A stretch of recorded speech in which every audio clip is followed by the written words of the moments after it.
এটা কি আসলেই গোল ছিল নাকি সত্যিই ফিফা বাংলাদেশকে জিতিয়ে দিয়েছে? চলুন পুরো বিষয়টি ফিফার নিয়ম অনুযায়ী জেনে নেওয়া যাক।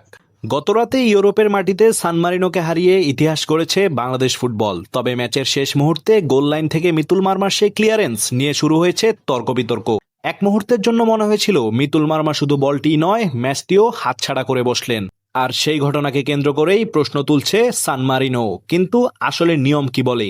ফুটবলের আইন প্রণয়নকারী সংস্থা আইএফএবি এর 10 নম্বর আইনে বিষয়টি একদম পরিষ্কার। মূলত একটি বলকে গোল হিসেবে গণ্য করতে হলে বলের সম্পূর্ণ অংশকে গোল লাইন সম্পূর্ণভাবে অতিক্রম করতে হয়। আরও সহজ করে বললে, বল যদি 99% গোল লাইন পারও হয়ে যায় কিন্তু মাত্র 1% বল লাইনের উপরে অথবা বাইরে থাকে, সেটিও গোল হিসেবে গণ্য করা হয় না। বল মাটিতে থাকুক কিংবা বাতাসে ভাসমান অবস্থায় তার কোনো অংশ যদি গোল লাইনের উপরে থাকে তাহলে সেটি গোল হিসেবে গণ্য হয় না। এখন ফিরে আসা যাক গতকালের ঘটনায়। রিপ্লে এবং বিভিন্ন অ্যাঙ্গেল থেকে দেখা যায় মিতুল মার্মার ভুলে বল কিছুটা গোল লাইনের ভিতরে গেলেও বলের বড় একটি অংশ ছিল লাইনের উপরে, অর্থাৎ বল সম্পূর্ণভাবে গোল লাইন অতিক্রম করেনি। সুতরাং ফিফা এবং আইএফবি এর নিয়ম অনুযায়ী এটি কোনো গোল নয়। রেফারির সিদ্ধান্ত ছিল সঠিক এবং বাংলাদেশের জয় নিয়েও প্রশ্ন তোলার কোনো সুযোগ নেই।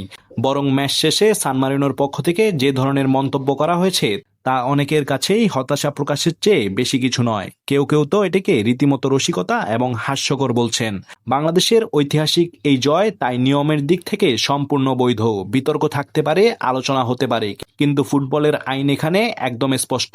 বল পুরোপুরি গোল লাইন পার না হলে গোল নয়।